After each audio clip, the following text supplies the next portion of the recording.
जल्दी से आ जाना।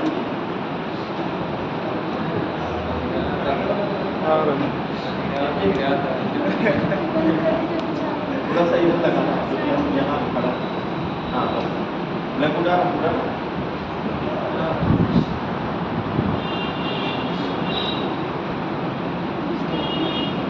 स्टार्ट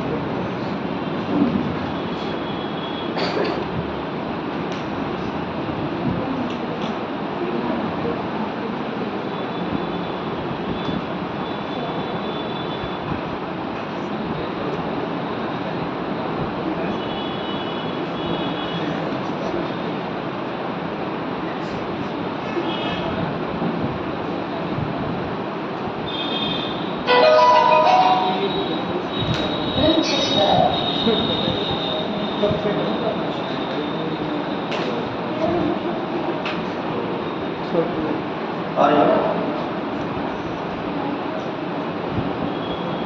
उधर से बोल दो बोल नीचे गए पानी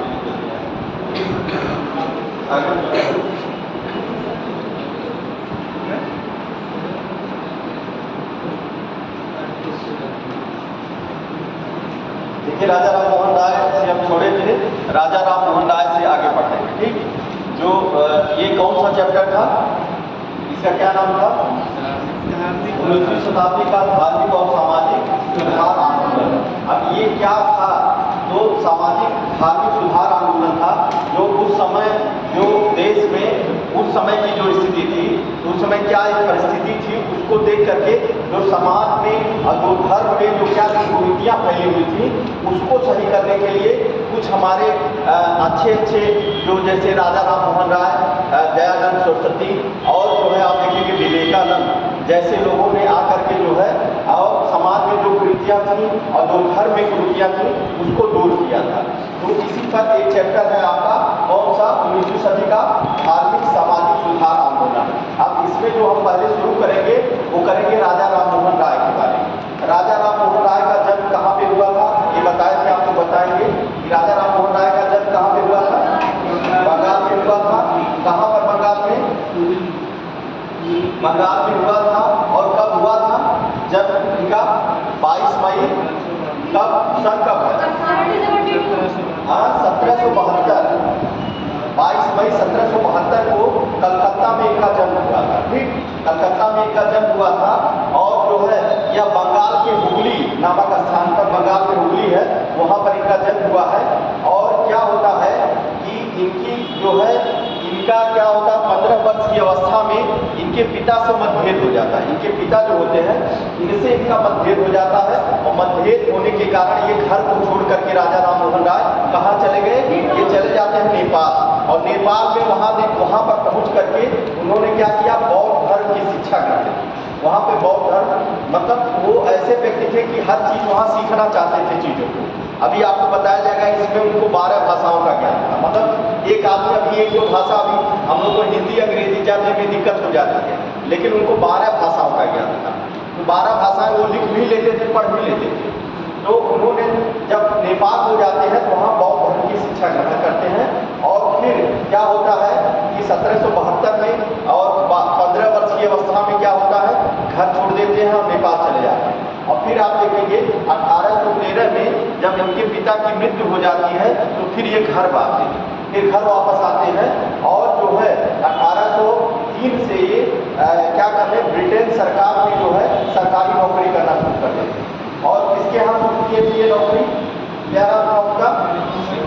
बताइए। दीवान का काम किए थे जॉन डिग्बी। देखिए बताया गया है सब कुछ आपको। जॉन डिग्बी एक थे अंग्रेज थे, उनके यहाँ दीवान का काम उन्होंने करना शुरू किया। और 1803 से लेकर के 1813 तक 10 वर्षों तक उन्होंने जो है अंग्रेजी हुकूमत के साथ मतलब काम किया 13 वर्षों तक, 10 वर्षों तक। और इसके बाद फिर क्या होता है? उसके बाद ये अंग्रेजों का कार्य करना छोड़ देते हैं। और जो है इनके बारे में हमने बताया कि ये कितनी भाषाओं के 12 भाषाओं के जानकार थे, जैसे हिंदी, संस्कृत, फारसी, उर्दू, लैटिन भाषा, अंग्रेजी भाषा। तो ये सब इतनी भाषाओं की इनके पास जानकारी थी। इन्होंने इनकी जो है 4-5 पुस्तकें हैं वो इम्पोर्टेंट है, आपको जानना बहुत जरूरी है। वो किताबों को पूछता रहता है, इनकी जो पत्रिका है और पुस्तक है उनको जानना जरूरी है। 5 पुस्तकें हम बताए थे। पहली जो थी उनकी पहली पुस्तक कौन थी? क्या नाम था? तोहफतुल मौलूद। क्या नाम था? मौलूदीन। तो वो जो पुस्तक थी वो किस भाषा में थी? फारसी भाषा में। वो किसके लिए थी? इम्पोर्टेंट थी, एकेश्वरवादियों के लिए वरदान थी। वो जो है उसमें तोहफतुल मौलूदीन जो पुस्तक है वो फारसी भाषा में पुस्तक है। और जो फारसी भाषा पुस्तक है उसमें अगर कभी पूछ लिया ये किसके लिए थी तो एकेश्वरवादियों के लिए वरदान थी। मतलब एकेश्वरवादियों वाले के बारे में, एकेश्वरवाद मतलब एक ईश्वर की, जो राजा राममोहन राय है एक ईश्वर को माना है। उन्होंने जो है एक ईश्वर को मानते थे, मतलब बहुदेववाद का खंडन किया था, मूर्ति पूजा का खंडन किया था। इन्होंने एक ईश्वर को माना था, तो एकेश्वरवाद की उन्होंने बात की थी। ठीक, इसके बाद फिर जो है इनकी जो दूसरी पुस्तक थी उसका क्या नाम था? प्रिसेप्ट ऑफ जीसस जो थी यह पुस्तक किस भाषा में थी? अंग्रेजी भाषा में। प्रिसेप्ट ऑफ जीसस जो है अंग्रेजी भाषा में थी। तीसरी पुस्तक जो थी ये इंपॉर्टेंट है, क्या नाम था उसका? संवाद कौमुदी। ये किस भाषा में थी? बांग्ला भाषा में थी। और इसी में इन्होंने सती प्रथा के बारे में डिटेल बताया। मतलब संवाद कौमुदी, ये क्वेश्चन पूछेगा आपसे कि किस पुस्तक में इनके संवाद कौमुदी में ही जो है सती प्रथा के बारे में मतलब डिटेल बताया गया। ठीक, और इसके बाद थोड़ा सा ठंड गर्म होता है, इतना ज़्यादा हमको छींक आती है, बहुत दिक्कत है, एलर्जी टाइप, तो इसमें थोड़ा सा दिक्कत होती है। तो उसमें जो है संवाद कौमुदी में आप देखेंगे कि क्या है कि उसमें सती प्रथा के बारे में बताया गया है। इसके बाद फिर चौथी पुस्तक क्या थी? मिरातुल अखबार। मिरातुल अखबार भी फारसी भाषा में था, और ये अखबार था, इनका पत्र था। मिरातुल अखबार फारसी भाषा में, पहला फारसी भाषा में ये पत्र माना जाता है। और इसके बाद लास्ट जो पुस्तक थी ब्रह्मनिकल मैगजीन। ये जो पुस्तकें इनकी थी 5 पुस्तकें हैं, इनको याद रखिएगा, ये बहुत ही इंपॉर्टेंट है। तो आप जान गए 5 पुस्तकों के बारे में, जान गए। तो ये 5 पुस्तकें की पूछता है, विशेषकर जो है आप देखेंगे कि जो है संवाद कौमुदी को बहुत पूछा है। ठीक, ये 5 पुस्तकें हैं, इन 5 पुस्तकों के बारे में आप जानते रहिएगा। अब जैसे है कि कुछ लोग आप बता अगर याद करना चाहते हैं तो एक तरीका भी है, जैसे तपस में ब्रह्मा मिले। तपस मतलब तपस्या आप करेंगे तो क्या बोलेंगे? ब्रह्मा मिलेंगे ना। जैसे है बता देंगे, तपस में ब्रह्मा मिले, याद करने का तरीका बता रहे हैं। तपस में ब्रह्मा मतलब तपस्या करने से ही ब्रह्मा मिलते थे। तार से क्या हो जाएगा?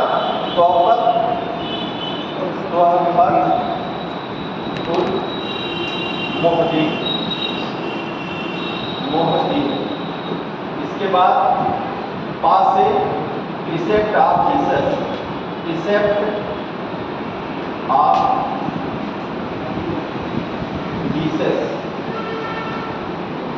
इसके बाद फिर साथ से क्या हो जाएगा? संवाद कौमुदी।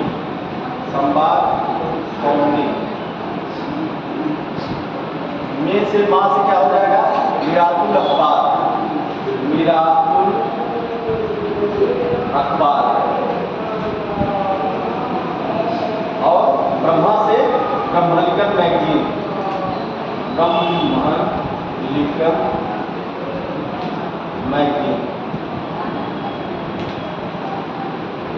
देखिए ये 5 पुस्तकें इनकी हैं।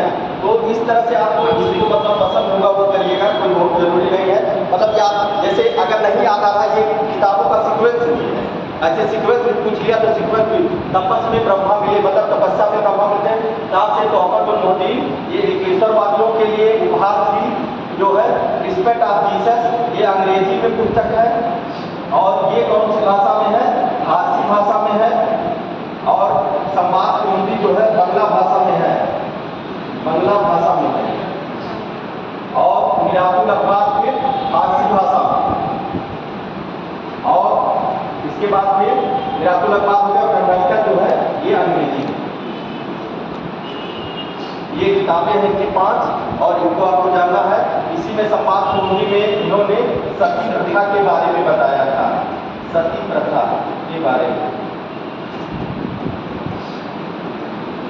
5 किताबें हैं, तो आपको जानना है, ऐसे नोट कर लीजिएगा। तपस्वी ब्रह्मा मिले, तोहफतुल मोहद्दीन, रिस्पेक्ट ऑफ जीसस, संवाद कोंडी, मिरातुल अखबार और ब्रह्मांडन मैगजीन। ठीक। अच्छा ये बताइए इनको किस राजा राम मोहन राय को जो है कई उपाधियाँ मिली थी, वो कौन कौन सी उपाधियाँ थी? हाँ, राजा की उपाधि कौन दिया था इनको? अकबर हुटी ने इनको राजा की उपाधि दिया। अकबर हुटी ने इनको राजा की उपाधि दिया था। इसको डिटेल में आपको बताया कि क्यों दिया था। इसके बाद फिर इन्हें क्या कहा जाता है? आधुनिक भारत के क्या कहा जाता है? आधुनिक भारत के पिता के नाम से इन्हें जाना जाता है। मतलब इस तरह से आधुनिक भारत के पिता, पुनर्जागरण के जनक, ऐसे क्वेश्चन जब पूछेगा तो जानिएगा नवजागरण के अग्रदूत, इन्हें मतलब इन नामों से मतलब जाना जाता है। और फिर सुधारवादी आंदोलन के प्रवर्तक, ये ऐसे 4-5 जो है उपाधियां हैं जो इनको मिली राजा राम मोहन राय। ठीक, नोट कर लीजिएगा इसको जल्दी से। वो तो लिखा दिए हैं, आधुनिक भारत के पिता तक लिखवा दिए थे। ये इनकी उपाधियां थी।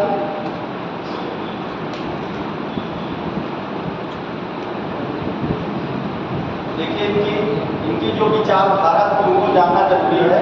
इनकी विचारधारा राजा राम मोहन राय की समाज के प्रति क्या विचारधारा थी, तो इन्होंने जो है आप देखेंगे कि राजा राम मोहन राय ने क्या किया था?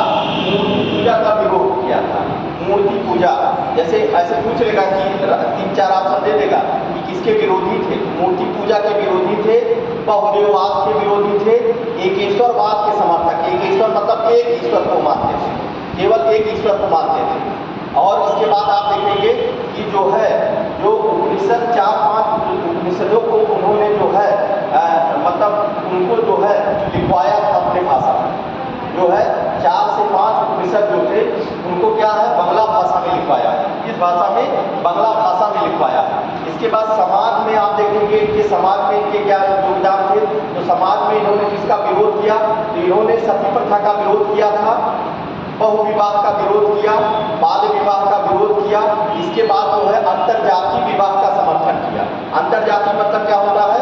मतलब किसी से आप किसी जात में विवाह कर सकते हैं, उनके लिए कोई रोक नहीं है कि मतलब अगर आप इसी जात के हैं तो इसी जात में विवाह करें, ऐसा कोई वो रोक नहीं था। वो मानते थे, अंतरजातीय विवाह को मानते थे, अंतरजातीय विवाह।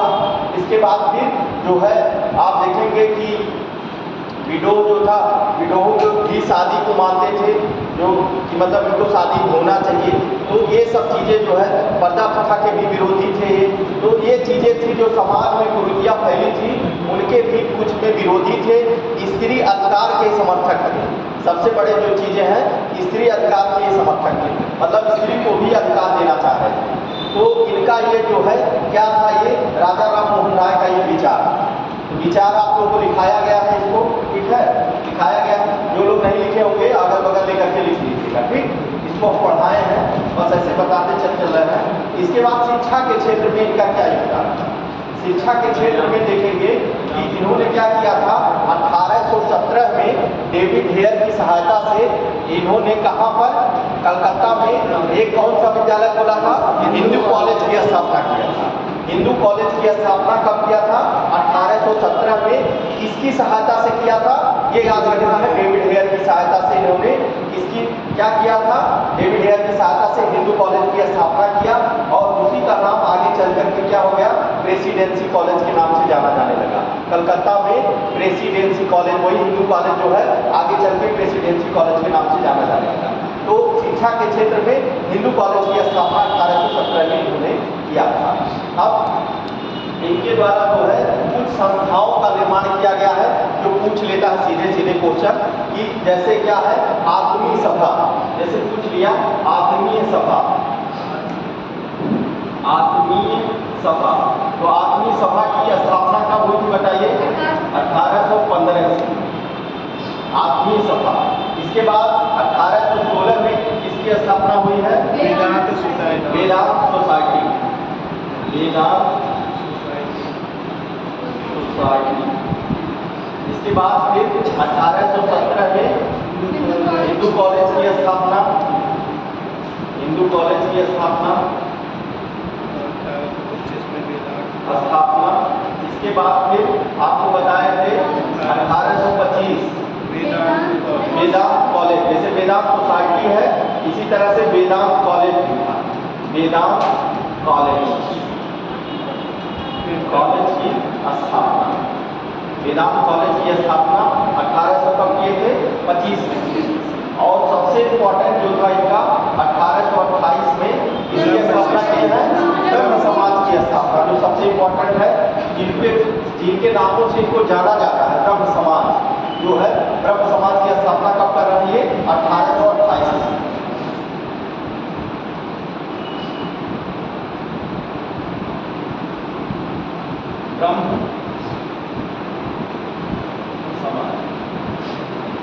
ब्रह्म समाज की स्थापना।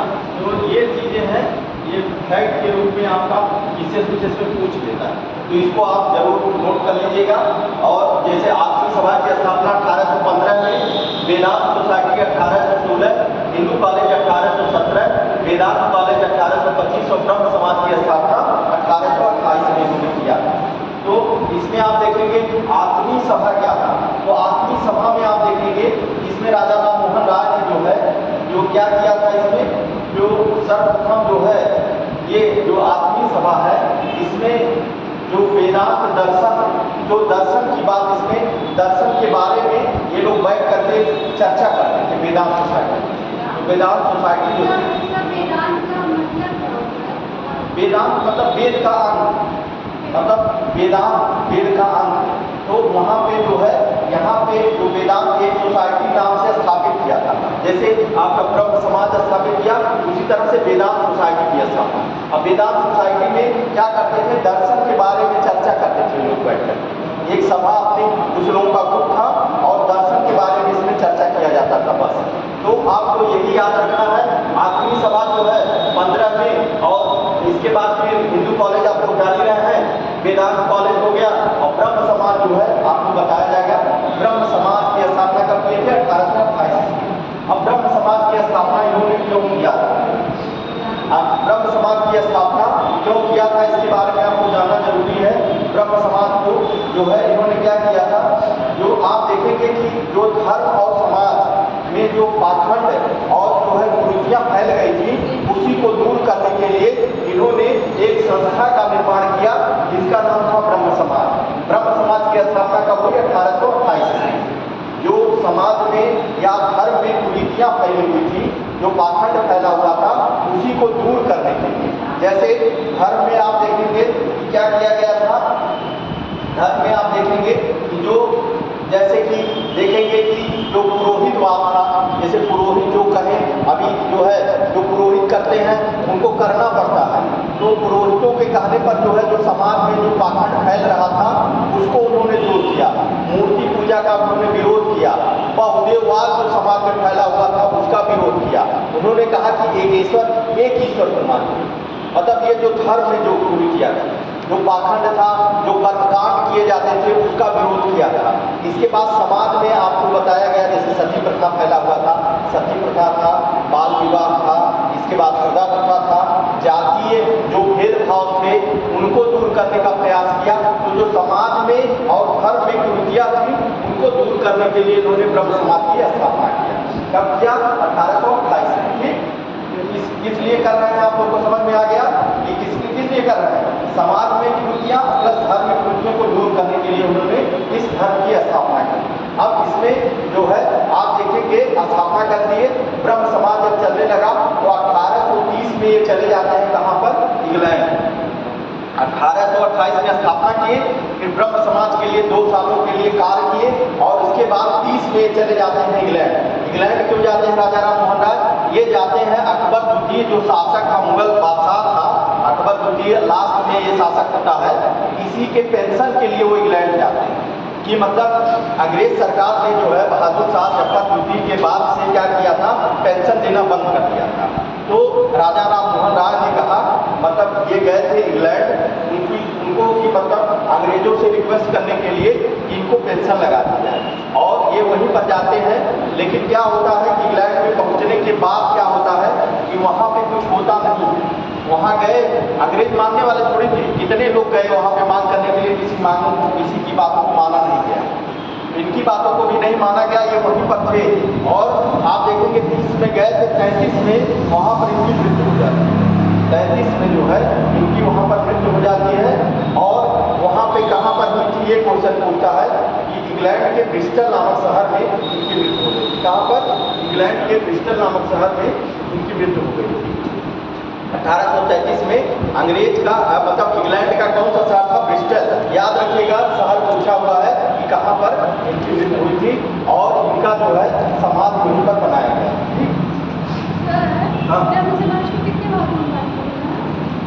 अभी बताएंगे, अब इसके बाद जो है आपको ब्रह्म समाज के बारे में बांटने के लिए बताएंगे। जो है ब्रह्म समाज, अभी जब केशव चंद्र सेन आएंगे तब ब्रह्म समाज 2 भागों में बटेगा। ठीक, अभी कई भागों में बटेगा। तो यहाँ तक आपको समझ में, वहाँ पर जाते हैं और इसी बीच में जब इंग्लैंड गए रहते हैं तब अकबर द्वितीय ने इनको राजा की उपाधि दी थी। राजा की उपाधि इसी नाते गए दिए थे क्योंकि जब इंग्लैंड वो गए थे, भाई अकबर द्वितीय के काम के लिए गए थे, तो अकबर द्वितीय ने इनको क्या कर दिया था? राजा की उपाधि दे दिया था। राजा राम मोहन राय, उनका नाम था पहले मोहन राय, तो उसी में राजा जुड़ गया, राजा राम मोहन राय था। तो राजा जुड़ गया तो राजा राम मोहन राय हो गया। तो राजा की बात जब पूछेगा तो कौन दिया था? अकबर द्वितीय ने दिया था, इन्हीं के काम के लिए वहाँ पर गए। ठीक, अब वहीं पर इनकी मृत्यु हो जाती है, और मृत्यु के बाद जो है अब देखा जाएगा ब्रह्म समाज के कौन जुड़ेगा। तो इनकी मृत्यु जब हो जाती है तो उसके बाद जो है ब्रह्म समाज से पहला व्यक्ति जुड़ने वाला कौन था? क्वेश्चन पूछा, बताइए क्या नाम था? हाँ नहीं, दूसरा बताइए क्या नाम था? विद्याबागी, रामचंद्र विद्याबागी उनका नाम था। वो जो है इनके मरने के बाद 1833 में जो है 1833 में विद्याबागी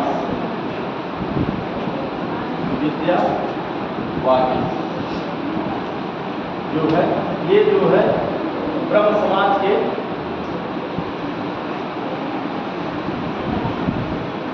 ये अध्यक्ष हुए। मतलब 1833 में आप देखेंगे जब इनकी मृत्यु हो जाती है राजा राम मोहन राय की, तो पहली बार जो है इसके अध्यक्ष मतलब इसके प्रमुख कौन होते हैं? विद्याबागी। ये पीसीएस में क्वेश्चन पूछा हुआ है। पहली बार जब मरने के बाद, क्योंकि कई लोग इसमें जुड़े थे, कई लोग जुड़ते हैं, इस नाते पहली बार कौन जुड़ा था? जहाँ इतिहास में पहली चीज आती है, पहला बार आता है, वहाँ क्वेश्चन आपसे पूछ लेता है।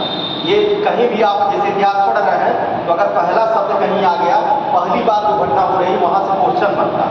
तो पहली बार जो है कौन जुड़ रहा है? जो है विद्याबागी जो है पहली बार इसके अध्यक्ष हुए 33 में। इसके बाद 33 से 1833 से लेकर के 1843 तक 1843 तक कौन हुए? द्वारिकानाथ टैगोर। द्वारिकानाथ टैगोर जो है इसके अध्यक्ष, प्रमुख या अध्यक्ष ऐसे कह सकते हैं, प्रमुख या अध्यक्ष द्वारिकानाथ टैगोर। देखिए 33 में ही फिर द्वारिकानाथ टैगोर इसके अध्यक्ष बना दिए 33 में। और ये जो है 33 से कब तक रहे? 33 से 43 तक, 35 से लेकर के 43 तक ये अध्यक्ष रहे। और 43 में देखेंगे 1843 में फिर इसके अध्यक्ष कौन ये बना दिए जाते हैं? इन्हीं के पुत्र होते हैं, क्या नाम था इनका? देवेंद्रनाथ टैगोर।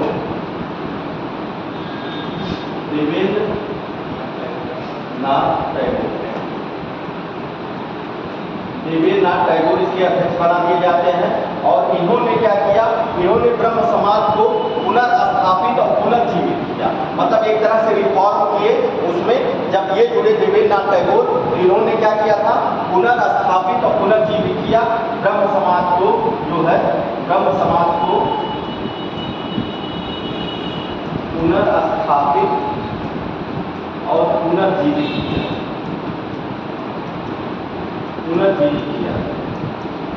अब इसके बाद जब देखेंगे कि 1843 में जो है देवेंद्रनाथ टैगोर चला गए थे, अध्यक्ष यही है, लेकिन इन्हीं के अध्यक्ष रहने के बीच में ही 1856 में एक व्यक्ति और जुड़ता है, उसका नाम क्या था? केशव चंद्र सेन। केशव चंद्र सेन किससे जुड़ते हैं? क्या नाम था? केशव चंद्र सेन। केशव चंद्र सेन। देखिए ये अध्यक्ष अभी नहीं बन रहे हैं, केशव चंद्र सेन यहाँ पे अध्यक्ष नहीं बन रहे हैं। अभी अध्यक्ष जो है देवेंद्रनाथ टैगोर है। देवेंद्रनाथ टैगोर के अंदर में ही ब्रह्म समाज को इन्होंने जो है आगे बढ़ाया। केशव चंद्र सेन ने क्या किया ब्रह्म समाज में? इन्होंने ये किया कि जैसे क्या होता था कि जो देवेंद्रनाथ टैगोर ने ब्रह्म समाज को केवल बंगाल में ही सीमित रखा था, लेकिन केशव चंद्र सेन जब जुड़े तो ब्रह्म समाज को बंगाल से बाहर ले गए, पूरे भारत में इसको फैला दिया। और इसमें जो चीज़ें जो कठिन थी उसको, जो नियम बनाए गए थे उसको और लिबरल कर दिया, आसान कर दिया और सभी धर्मों को इसमें जोड़ दिया कि सभी धर्म के लोग भी जुड़ सकते हैं। अब इसके कारण क्या होता है, देवेंद्रनाथ टैगोर और केशव चंद्र सेन में जो है क्या हो जाता है, वैमनस्यता, मतलब ये एक दूसरे के प्रति जो है वो हो जाते हैं। देवेंद्रनाथ टैगोर ने कहा कि मतलब क्यों ऐसा आपने किया, मतलब अध्यक्ष वो है और आप क्यों ऐसा कर रहे हैं। इसी को लेकर के दोनों लोगों में क्या हो जाती है, वैमनस्यता हो जाती है। और इसके बाद जो है यही जो है आप देखेंगे ब्रह्म समाज दो भागों में बढ़ जाता है। यहीं पर देखेंगे ब्रह्म समाज दो भागों में, समझ गए कि नहीं आप? मतलब एकदम जुड़ी हुई कड़ी है, एकदम समझना है। जो 1856 में केशव चंद्र सेन जो है जो ब्रह्म समाज से जुड़ते हैं और इन्होंने क्या किया, इन्होंने क्या कर दिया कि मतलब जो बंगाल में केवल ब्रह्म समाज था उसको यहाँ से निकाल करके पूरे भारत में इसको फैला दिया और इसमें जो है सभी धर्मों के लोग। तब ये बातें जो है देवेंद्रनाथ टैगोर क्योंकि अध्यक्ष वही थे, उनको अच्छी नहीं लगी।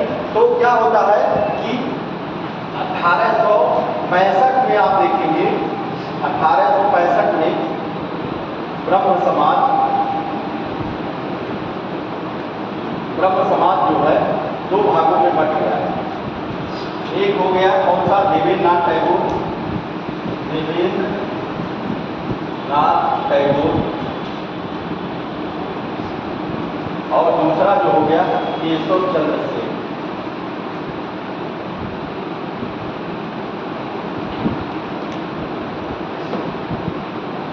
केशव चंद्र सेन।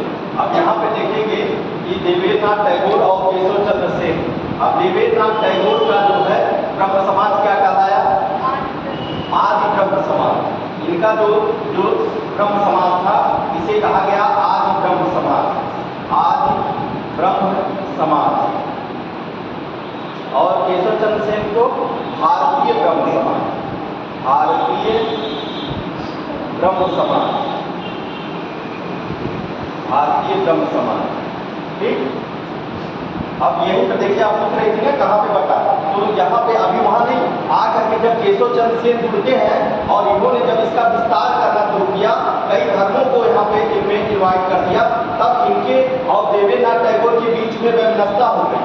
और इसी को लेकर के जो है देवेंद्रनाथ टैगोर ने केशव चंद्र सेन को जो है ब्रह्म समाज से निकाल दिया। और ब्रह्म समाज से निकलने के बाद जो है आप देखेंगे केशव चंद्र सेन क्या कर दिए, अपना एक नया ब्रह्म समाज स्थापित किए जिसे भारतीय ब्रह्म समाज के नाम से जाना जाता है। तो क्वेश्चन पूछता है आपसे ईसीएस में, आईएएस में कि जो है आदि ब्रह्म समाज की स्थापना कौन किया था? आदि ब्रह्म समाज की स्थापना कौन किया है?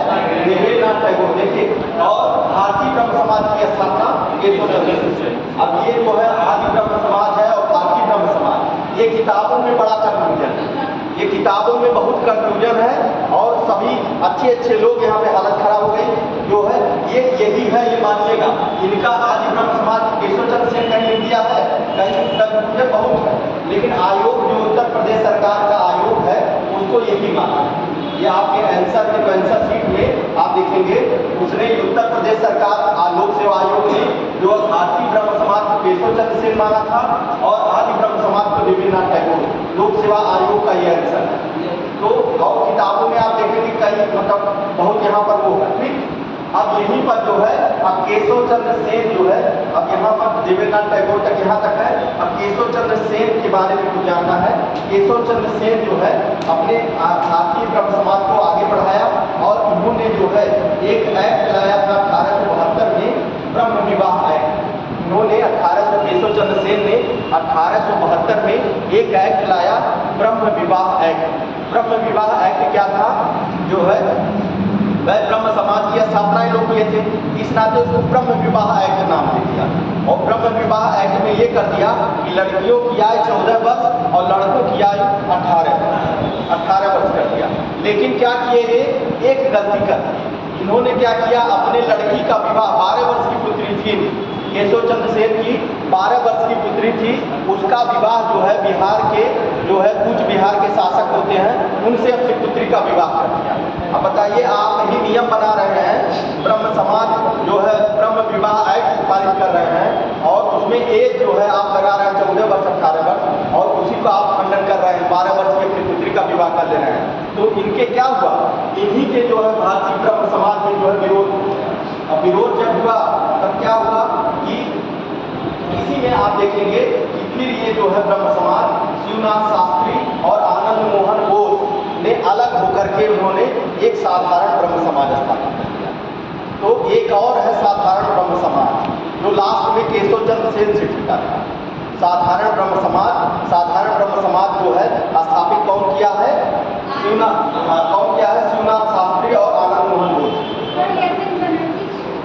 एस.एन. बनर्जी तो नहीं थे इसमें, साधारण ब्रह्म समाज एस.एन. सुरेंद्र बनर्जी, ऐसा तो नहीं, कहीं किताब में है क्या, कहीं किताब में अगर लिखा होगा तो बताइएगा, ऐसा नहीं कुछ है। देखिए आप इस किताब में अगर पूरा होगा तो देखिएगा, शिवनाथ शास्त्री और आनंद मोहन बोस, हाँ यही लिखा था, हाँ इन लोग। हाँ, तो मेन जो इम्पोर्टेंट शिवनाथ शास्त्री और आनंद मोहन बोस ने इन्होंने क्या किया था, साधारण ब्रह्म समाज, इसी में जो है आप देखिएगा भारतीय ब्रह्म समाज को फिर साधारण ब्रह्म समाज।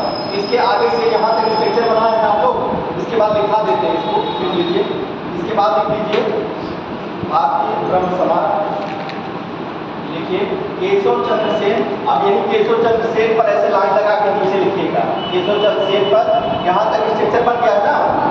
इसके बाद केशव चंद्र सेन के बाद लिखिए केशव चंद्र सेन ने 1872 में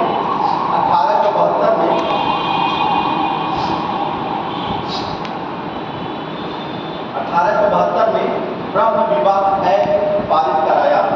ब्रह्म विवाह एक्ट,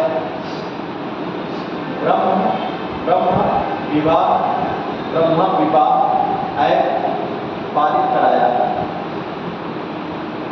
ब्रह्म विवाह एक्ट पारित कराया।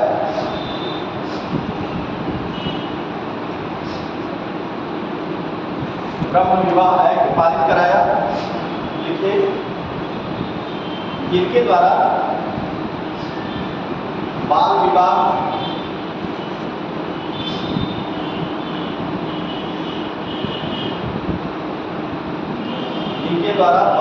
पर रोक लगाई गई, जिनके द्वारा बाल विवाह पर रोक लगाई गई, बाल विवाह पर रोक लगाई गई। लेकिन बाद में इन्होंने इस एक्ट का उल्लंघन किया, लेकिन बाद में इन्होंने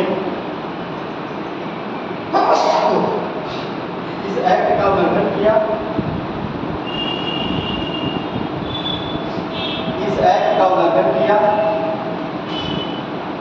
और उन्होंने अपनी 12 वर्ष की पुत्री का विवाह 12 वर्ष की पुत्री का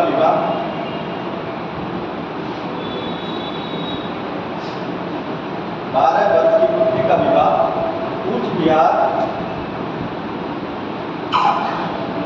12 वर्ष की पुत्री का विवाह कूच बिहार के राजा कूच बिहार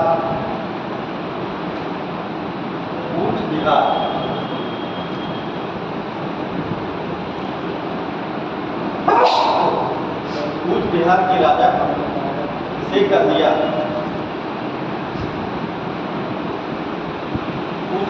राजा से कर दिया।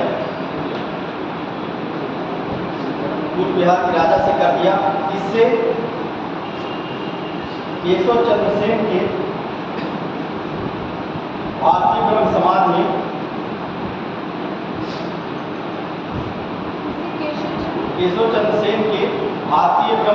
में फूट पड़ गई। इससे केशव चंद्र सेन के भारतीय ब्रह्म समाज में फूट पड़ गई।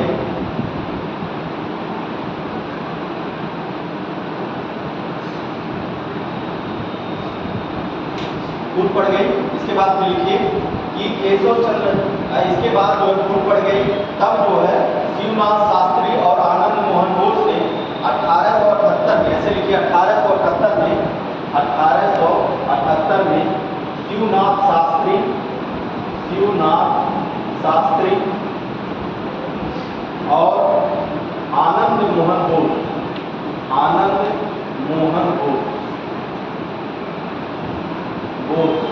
ने साधारण ब्रह्म समाज की स्थापना की। साधारण ब्रह्म समाज की स्थापना की। साधारण ब्रह्म समाज की स्थापना की। साधारण ब्रह्म समाज की स्थापना की। ठीक, यहाँ तक आपका था। देखिए अब ये क्वेश्चन आपसे, देखिए ब्रह्म समाज की स्थापना कौन कर रहा है? 1828 में राजा राम मोहन राय ब्रह्म समाज। और इसके बाद आज ब्रह्म समाज की स्थापना कौन कर रहा है? देवेंद्र। देखिए आदि दा लगा है ना, दा आदि दा से देवेंद्रनाथ टैगोर और दा उसमें भी है, तो ऐसे भी आप मिला सकते हैं। तो आदि ब्रह्म समाज देवेंद्रनाथ टैगोर। भारतीय ब्रह्म समाज की स्थापना कौन किया था? केशव चंद्र सेन। और साधारण ब्रह्म समाज की स्थापना कौन कर रहा है? ये कर रहे हैं शिवनाथ शास्त्री और आनंद मोहन बोस। ठीक, और ये क्वेश्चन पूछेगा कि जब राजा राम मोहन राय मृत्यु हुई थी तो पहली बार जो है कौन इसके अध्यक्ष हुए थे ब्रह्म समाज के? कौन हुआ था? विद्या बागी भाई, ऐसे याद रख लीजिए कि विद्या जी जुड़ रही है वहाँ पे, मतलब पहली बार जो मर रहे हैं तो विद्या जी जुड़ रही है, तो ऐसे चीज़ों को इसे जुड़ा कर ये याद रखना चाहिए। ठीक, ये चीज़ें हैं इसमें, ये क्वेश्चन यहाँ से बनता ही बनता। अगर इस चैप्टर में गया तो यहाँ से एक क्वेश्चन बन जाएगा आपका कि आदि ब्रह्म समाज, भारतीय ब्रह्म समाज, साधारण ब्रह्म समाज और पहली बार कौन जुड़ा ब्रह्म समाज से, या पूछ ही लिया ब्रह्म समाज की स्थापना करना। बस इतना क्वेश्चन आपसे बनेगा और क्वेश्चन नहीं बनेगा। आप कहीं भी पेपर सॉल्व करिएगा इतना क्वेश्चन आपका बनेगा। ठीक, तो ये हो गया आपका राजा राम मोहन राय। ठीक, राजा राम मोहन राय। ठीक है, ये राजा राम मोहन राय हो गया। अब हम लोग पढ़ेंगे जो है प्रार्थना समाज। प्रार्थना समाज काफी पूछता है क्वेश्चन। इसमें जो है प्रार्थना समाज में 2-3 लोग जुड़े हुए हैं, महादेव गोविंद रनाडे, D.K. कर्वे, ये इनसे क्वेश्चन ज्यादा बनता है। तो इस नाते इसको प्रार्थना समाज को बता दें, तब फिर आपको जो है आर्य समाज और फिर जो है स्वामी विवेकानंद। पहले लिख लीजिए प्रार्थना समाज।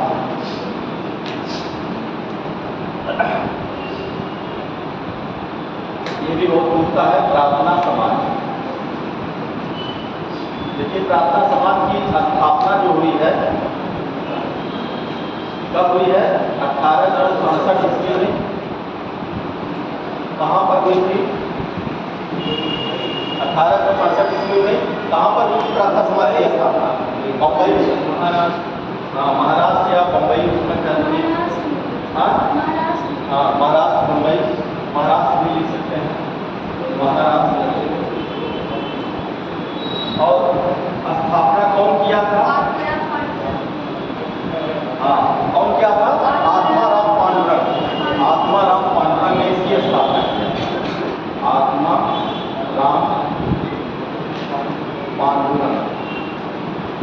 पांडुरंग ने इसको स्थापित किया। ठीक, यहाँ तक तो प्रार्थना समाज स्थापना 1867 में। कहाँ पर? बम्बई में, महाराष्ट्र में। कौन कर रहा है?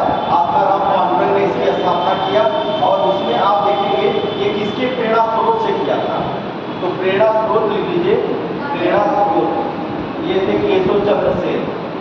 उन्हीं केशव चंद्र सेन की प्रेरणा से, केशव चंद्र सेन की प्रेरणा से इन्होंने इसकी स्थापना किया था। कौन किया था? आत्माराम पांडुरंग ने इसकी स्थापना किया था। अब इसी में आप देखेंगे कि जो है 1869 में वो महादेव गोविंद रनाडे से 1869, मतलब आप देख रहे हैं 67 में स्थापना हो रही है और 1869 में कौन जुड़ रहा है इससे? प्रार्थना समाज से वो महागोविंद रनाडे।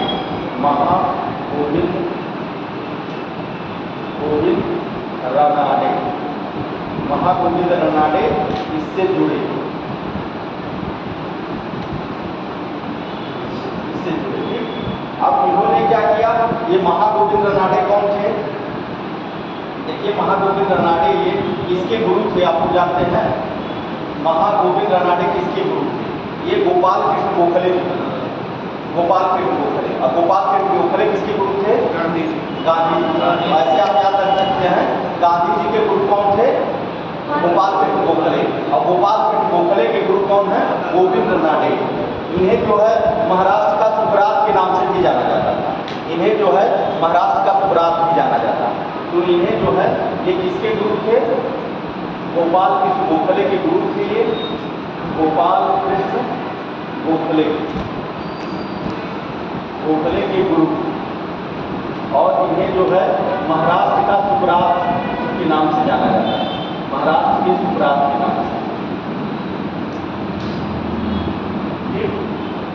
महाराष्ट्र के सुकरात के नाम से इन्हें जाना जाता है। अब इन्होंने जो है अपने समय में पूना सार्वजनिक सभा की स्थापना किया था। कब किया था? पूना सार्वजनिक सभा की स्थापना इन्होंने जो है 1867 ईस्वी में पूना सार्वजनिक सभा, पूना सार्वजनिक सभा, सार्वजनिक सभा की स्थापना की। और फिर आप देखेंगे 1884 में इन्होंने Deccan education society, Deccan education society की स्थापना। देखिए सब क्वेश्चन पूछा, सीधे सीधे पूछता है दक्कन एजुकेशन सोसाइटी की स्थापना कौन किया था? महागोविंद रनाडे। जो है पूना सार्वजनिक सभा की स्थापना कौन किया था? महागोविंद रनाडे। कब किया है? 1867 में। और इसको दक्कन एजुकेशन सोसाइटी की 1864। ये बहुत इंपॉर्टेंट, ये प्रार्थना समाज के जो भी लोग जुड़ रहे हैं ये बहुत क्वेश्चन यहाँ पे पूछता है। जैसे गोविंद रनाडे हुए और ये जो हुए क्या नाम है, आत्माराम पांडुरंग हुए, और एक लोग जुड़ेंगे अभी डीके करवे, इनसे क्वेश्चन बन जाता है। जो लोग पढ़ना छोड़ देते हैं यहीं पर छोड़ के आगे बढ़ जाते हैं और यहीं से क्वेश्चन बन जाता है। तो ये पूना सार्वजनिक सभा भी आपका पूछा हुआ है, दक्कन एजुकेशन सोसाइटी भी पूछा हुआ है। और 1891 में इन्होंने विडो रीमैरिज एक्ट बनाया, विडो रीमैरिज एक्ट।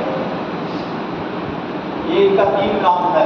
देखिए महागोविंद रनाडे जो है किससे जुड़ रहे हैं? प्रार्थना समाज से। कब जुड़ रहे हैं? 1869 में। प्रार्थना समाज की स्थापना 1867 में की जा रही है। 2 वर्ष के बाद ये जुड़ रहे हैं। और ये किसके गुरु थे? गोपाल कृष्ण गोखले के गुरु थे। और ये जो है महाराष्ट्र के सुकरात के नाम से इन्हें जाना जाता है। और इन्होंने क्या किया? 1867 में पूना सार्वजनिक सभा की स्थापना की। और फिर 1864 में दक्कन एजुकेशन सोसाइटी की स्थापना। और 1891 में विडो रीमैरिज एक्ट की स्थापना इन्होंने किया गया। 3 चीजें इनका इंपॉर्टेंट जानना है। जो मेन इंपॉर्टेंट है आपका ये है और ये 2 चीज आप याद रखें, ठीक? ये 2 चीजें आप याद रखें। अब इसी में देखिए जुड़ रहे हैं आपसे, इससे 1899 में डीके करवे, 1899 में प्रार्थना समाज से सब लोग जुड़े हैं, प्रार्थना समाज से। अब इसी में कभी कभी क्वेश्चन पूछ लेता ना कि प्रार्थना समाज की स्थापना कौन किया?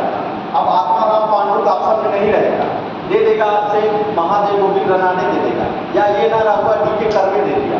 तो आप जो है अगर दोनों तीनों नहीं है, डीके करवे तो डीके करवे को मानो भाई, ये लोग भी प्रार्थना समाज से जुड़े हैं। मेन तो प्रार्थना समाज की स्थापना आत्माराम पांडुरंग ने किया है।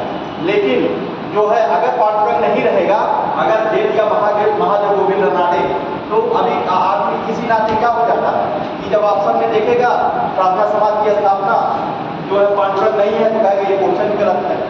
लेकिन क्या करेगा? पांडुरंग को ना दे करके प्रार्थना समाज की स्थापना महागोविंद रनाडे को देंगे, क्योंकि प्रार्थना समाज से ये लोग जुड़ रहे हैं। डीके करवे जो है, अभी देखिए डीके करवे भी प्रार्थना समाज से जुड़ रहे हैं। डीके करवे ये भी प्रार्थना समाज से कब जुड़ रहे हैं? प्रार्थना समाज से 1899 प्रार्थना समाज से जुड़े 1899 में। और इन्होंने क्या किया, इनका 2 कार्य बहुत इम्पोर्टेंट है। इन्होंने जो है महिलाओं के लिए जो है 1916 में बम्बई में प्रथम जो है महिला विश्वविद्यालय की स्थापना किया था। 1916 में बम्बई में इन्होंने क्या किया था, प्रथम महिला विश्वविद्यालय। और पूना में जो है इन्होंने विधवा आश्रम की स्थापना, पूना में विधवा आश्रम की स्थापना इन्होंने किया था। पूना में विधवा आश्रम, विधवा आश्रम। और आप देखेंगे कि यहीं पर जो है बम्बई में कब स्थापित कर रहे हैं, 1916 में। 1916 में बम्बई में पहला भारतीय महिला विश्वविद्यालय, 1916 में, 1916 में बम्बई में प्रथम भारतीय महिला विश्वविद्यालय,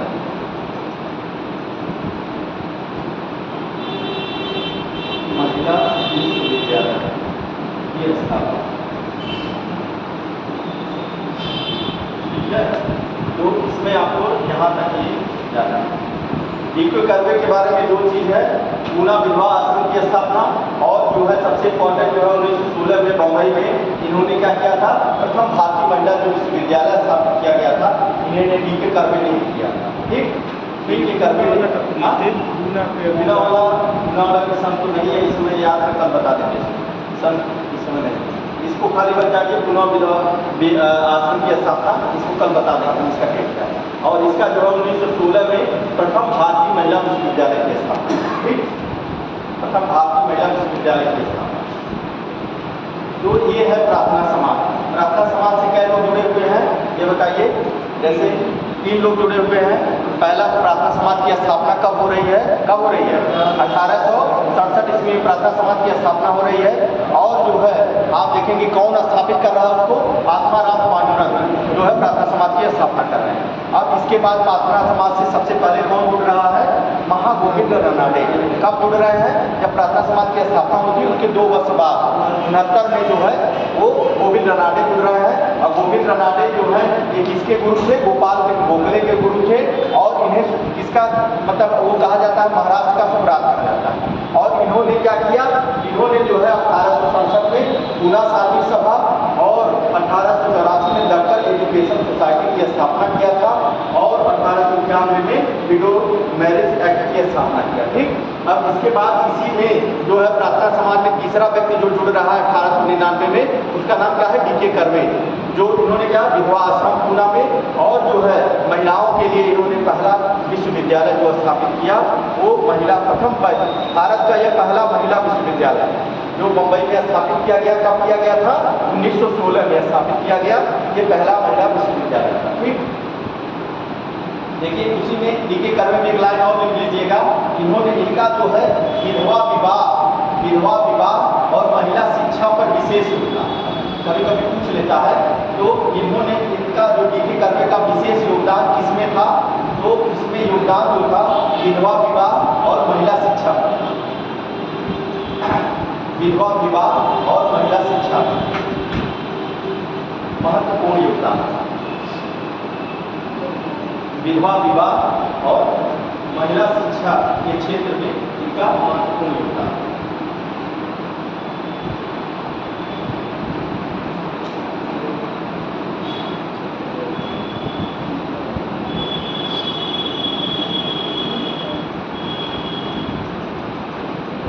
अब यहाँ तक हो गया, यहाँ तक क्लियर है।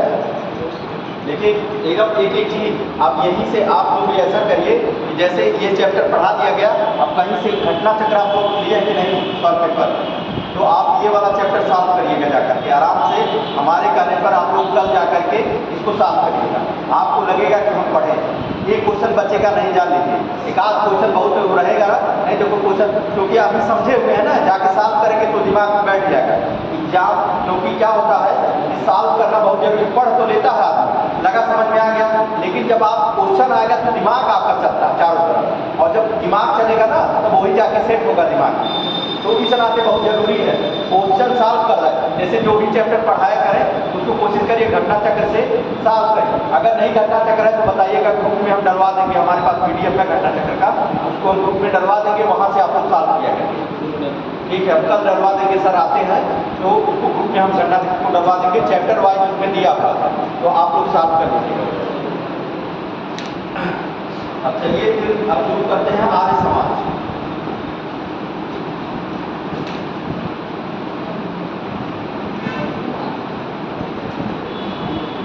मैडम पूरा ये राजा राम मोहन राय पढ़ाई थी, पूरा नहीं पढ़ाई? आर्य समाज में पढ़ाई? हाँ,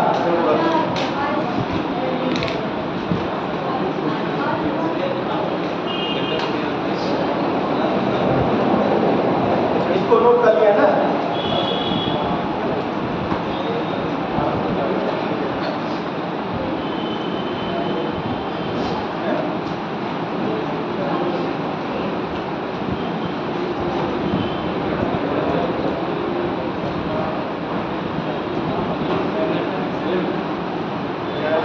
आर्य समाज में हम लोग किसको पढ़ेंगे? कौन सा व्यक्तित्व है इसमें? दयानंद सरस्वती। दयानंद सरस्वती को हम लोग पढ़ेंगे इसमें।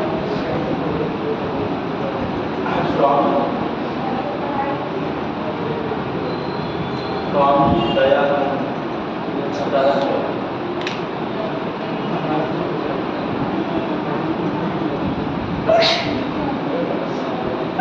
दयानंद सरस्वती जो है आप देखेंगे कि ये पूरा नहीं रहेगा, ये सरस्वती ही है, सही है, ठीक है। स्वामी दयानंद सरस्वती। अच्छा, इनका नाम क्या था पहले ये बताइए, इनका नाम क्या था? ये दयानंद सरस्वती नाम तो था नहीं पहले, क्या नाम था?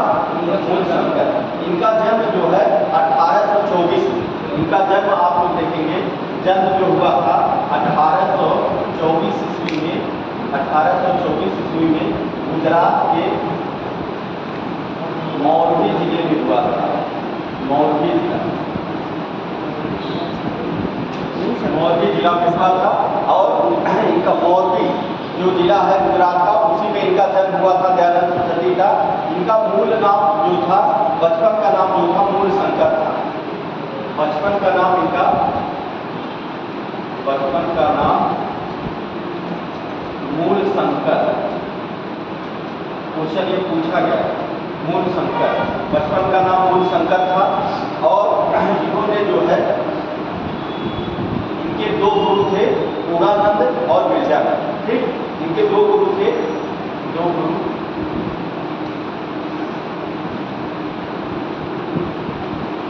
क्या नाम था? पूर्णानंद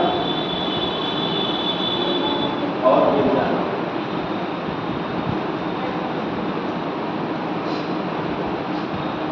देखिए, बचपन का नाम क्या था? मूल शंकर था।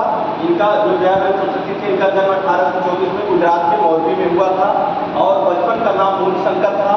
और दो गुरु इनके थे, पूर्णानंद और गिरजानंद, पूर्णानंद और गिरजानंद।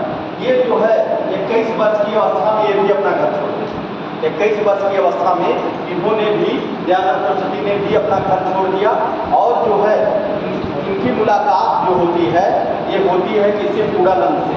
पहली बात जो है इनकी मुलाकात होती है पूर्णानंद से, और पूर्णानंद से जब मुलाकात होती है तो पूर्णानंद से इन्होंने जो है जो संन्यास धारण किया था, मतलब संन्यास की शिक्षा ली और संन्यास धारण कर लिया था। और उन्हीं ने, पूर्णानंद ने ही इनका नाम जो है दयानंद सरस्वती रखा था। जो दयानंद सरस्वती की उपाधि दिया है, इन्होंने ही, पूर्णानंद ने ही इनको दयानंद सरस्वती कहा था। किसने कहा था? इन्होंने ही। इन्हें क्या कहा था? दयानंद सरस्वती, दयानंद सरस्वती का। तो जो है पूछ लेगा, दयानंद सरस्वती की उपाधि कौन दिया था?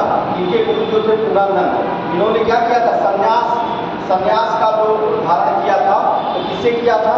पूर्णानंद से ही संन्यास धारण किया था। और पहली बार इनसे जब घर छोड़े, इनकी मुलाकात इनकी पूर्णानंद को अपना गुरु बना लिया और उनसे संन्यास की शिक्षा ली। और इसके बाद फिर आप देखेंगे कि 4-5 सालों के बाद जो है इनकी, ये गए थे कहाँ पे? ये मथुरा टहलने गए थे, और मथुरा टहलने गए थे स्वामी दयानंद सरस्वती। तो वहाँ पर मुलाकात होती है बिरजानंद से। बिरजानंद जो थे ये आंखों के अंधे थे, तो इनके दूसरे गुरु जो है बिरजानंद थे, इनकी मुलाकात कहाँ हो रही है? मथुरा में हो रही है। और उन्होंने जो है बिरजानंद से जो है वेद के बारे में शिक्षा ली। वेद की जो शिक्षा दी थी, वेदों के बारे में ज्ञान जो प्राप्त किया इन्होंने, ये बिरजानंद से प्राप्त किया था। इनसे जो है संन्यास जो था, संन्यास की शिक्षा इनसे ली थी। और इनसे बिरजानंद से जो है वेदों के बारे में शिक्षा। तो इनके दो गुरु हुए, कौन कौन? पूर्णानंद और बिरजानंद। पूर्णानंद से इन्होंने संन्यास का, और बिरजानंद से क्या किया था? वेदों के बारे में इन्होंने शिक्षा दिया था। अब इसके बाद में आप देखेंगे कि इन्हें जो है भारत का मार्टिन लूथर भी कहा जाता है। इनके लिए एक और उपाधि है, भारत का मार्टिन लूथर। भारत का मार्टिन लूथर इन्हें कहा जाता था दयानंद सरस्वती। मूल नाम इनका क्या नाम था? मूल शंकर। मूल शंकर जो बचपन का नाम है। दयानंद सरस्वती नाम कौन दे रहा है? कौन दे रहा है? इनके पूर्णानंद ने उनको दयानंद सरस्वती कहा। और इसके बाद जो है इनको जो है आगे चल करके भारत का मार्टिन लूथर के नाम से भी जाना गया। दयानंद सरस्वती को मार्टिन लूथर के नाम से भी जाना जाता है। अब देखेंगे कि इन्होंने जो है एक नारा दिया था, वेदों की तरफ लौटो। इन्होंने कहा था कि वेदों की तरफ लौटो। ये नारा बहुत प्रसिद्ध है इनका, वेदों की तरफ लौटो। और इन्होंने जो है आप देखेंगे इनकी एक पुस्तक है, राष्ट्रवादी पुस्तक है, सत्यार्थ प्रकाश। बहुत इंपॉर्टेंट है इनकी जो पुस्तक है, सत्यार्थ प्रकाश। सत्यार्थ प्रकाश जो है ये राष्ट्रवादी पुस्तक थी, ये इनकी महत्वपूर्ण पुस्तक है। ये जो है केशव चंद्र सेन के कहने पर इसको हिंदी में इसको लिखा था, सत्यार्थ प्रकाश। काफी बार क्वेश्चन पूछा गया है कि सत्यार्थ प्रकाश किसकी पुस्तक है? दयानंद सरस्वती की पुस्तक है सत्यार्थ प्रकाश। और ये किस भाषा में है? ये हिंदी भाषा में लिखी गई है। और यह जो है केशव चंद्र की प्रेरणा से हिंदी में लिखी गई। केशव चंद्र की प्रेरणा से, केशव चंद्र की प्रेरणा से यह जो है हिंदी में लिखी गई। हिंदी में लिखी गई है ये पुस्तक। केशव चंद्र की प्रेरणा से यह हिंदी में लिखी गई पुस्तक। अब इन्होंने एक और चीज चलाई थी। पहली बार इन्होंने क्या किया था? शुद्धि आंदोलन चलाया था। शुद्धि आंदोलन। अब ये शुद्धि आंदोलन क्या होता है? शुद्धि आंदोलन ये है कि जो हमारे भारतीय हिंदू थे वो जो है ईसाई धर्म को अपना लिए। मतलब क्या हुआ था, जब ईसाई मशीनरियाँ आई थी तो कुछ लोगों को धन का लोभ दे करके कुछ को जबरदस्ती जो है, जो अंग्रेज ईसाई मशीनरी आए हुए थे उनको क्या किया था? ईसाई धर्म में परिवर्तित कर दिया। अब इसी को जो है ईसाई धर्म से फिर हिंदू धर्म में लाने के लिए जो है शुद्धि आंदोलन चलाया था। और शुद्धि आंदोलन कौन चलाया था? दयानंद सरस्वती ने जो है शुद्धि आंदोलन चलाया था। ठीक, शुद्धि आंदोलन समझ गए? जो ईसाई धर्म में जो हिंदू धर्म के लोग थे, ईसाई धर्म को अपना लिए थे, वो देखिए अभी भी जो है कुछ लोग जो है जो भाई कुछ लोग तो अपनी लाचारी से कर लेते हैं। भाई गरीबता जब आदमी का आ जाती है ना, तो रोटी जब खाने को नहीं मिलता है तो क्या करें? धर्म का क्या करेंगे जब पेट नहीं भरेगा? तो इसीलिए अब क्या है, ईसाई धर्म के आप देखते हैं बड़े बड़े स्कूल हैं जो एक से इंग्लिश मीडियम के विद्यालय हैं। उनमें जो है हम इलाहाबाद में जहाँ रहते थे, वो म्योराबाद एक मोहल्ला है, वही बमकोटगंज के पास म्योराबाद मोहल्ले में क्या है कि आधा ईसाई वहाँ पे, तो वो जो है वहाँ पे क्या है, छोटे लोग जो है वो अपने को ईसाई बनाते हैं। अब उसमें क्या है, उनको सुविधा दी गई है कि उसी विद्यालय में उनको उनकी जो जेंट्स हैं, लेडीजें हैं, उनको पढ़ाने के लिए सुविधा। बड़े बड़े इंग्लिश मीडियम भाई जो विद्यालय हैं, सेंट जोसेफ हो गया और सेंट मेरे हो गया और कई विद्यालय जो हैं तो वो उन्हीं के हैं। अब उसमें क्या है, उनको लेडीजों को और जेंट्स को मतलब जो क्रिश्चियन किए उनको उसी में 18,000 20,000 दोनों को मिल रहा है। तो उनमें तनख्वाह मिल रही है और भी पैसा देते हैं। उसी के लालच में भी कुछ लोग कर लेते हैं, नौकरी भी देते हैं सब। तो ये सब चीज़ें हैं। तो उसी को जब दयानंद सरस्वती आए तब जो है अपने धर्म को फिर से हिंदू धर्म में लाने के लिए उन लोगों को जो है एक आंदोलन चलाया और जिसे क्या कहा गया, शुद्धि आंदोलन के नाम से जाना जाता है। ठीक, शुद्धि आंदोलन के नाम से जाना गया। ठीक, अब इसके बाद आप देखेंगे इन्होंने पहली बार जो है स्वराज शब्द का प्रयोग किया था। देखिए स्वराज की बात जो है कहने वाले व्यक्ति के रूप में स्वराज मेरा जन्म सिद्ध अधिकार है, ये बाल गंगाधर तिलक ने कहा, उनका नारा यह था। लेकिन स्वराज शब्द का पहली बार प्रयोग करने वाला व्यक्ति के रूप में कौन था? दयानंद सरस्वती। कभी भी क्वेश्चन पूछेगा कि व्यक्ति के रूप में स्वराज शब्द का पहली बार प्रयोग करने वाले कौन थे? दयानंद सरस्वती ने पहली बार स्वराज शब्द का प्रयोग किया था। ठीक, स्वराज शब्द का प्रयोग कौन किया है? दयानंद सरस्वती ने किया। और इसके बाद देखेंगे इन्होंने हिंदी को पहली बार राष्ट्रभाषा के रूप में माना। इन्होंने जो है हिंदी को राष्ट्रभाषा के रूप में माना था। स्वराज को अभी कल पढ़ाए थे आपको कि स्वराज जो है पहली बार कांग्रेस के किस अधिवेशन में प्रयोग किया गया? बताइए, आप लोग कल बताए थे कांग्रेस के किस अधिवेशन में पहली बार स्वराज की बात की गई थी? कौन सा अधिवेशन था? हाँ, 1906 के अधिवेशन में जो है कौन अध्यक्ष था उसका? गदर, याद करिए, गदर याद हो गया ना? ऐसे देखिए वो चीजें जो बताते हैं बहुत घूमना नहीं है, दा याद करिए, बस ये हो गया, वो दिमाग पहुंचाना है वहाँ पर, बस ये आसान कर देता है। अब दा याद किए ना तो तुरंत दादा मैंने मुझे आंसर आ गया। तो ये चीजें हैं जोड़ने के लिए ऐसे करना चाहिए, जोड़ने के आसान हो जाए। तो जो है सबसे पहले अगर पूछेगा कांग्रेस के सम्मेलन में स्वराज शब्द की बात की गई, तो सबसे पहले जो बात की गई 1906 के कांग्रेस के अधिवेशन, और व्यक्ति के रूप में पहली बार स्वराज शब्द की जो बात किया है दयानंद सरस्वती ने जो है पहली बार स्वराज शब्द की बात किया था। और इन्होंने गायों की रक्षा के लिए गोरक्षणी सभा का भी मतलब गोरक्षणी सभा की स्थापना की। गाय की मतलब गायों की रक्षा के लिए गोरक्षणी सभा किसकी स्थापना की? गोरक्षणी सभा गाय के लिए, मतलब ये हिंदू धर्म को पर्टिकुलर जो है इसी नाते इनको भारत का मार्टिन लूथर भी कहा जाता है। अपने हिंदू धर्म को इन्होंने बढ़ावा दिया था, इस नाते में भारतीय जो है इन्हें मार्टिन लूथर के नाम से भी जाना जाता है, इनकी जो वो थी। और फिर आप देखेंगे कि 1883 में 30 अक्टूबर 1883 को इनको जो है कहाँ पर?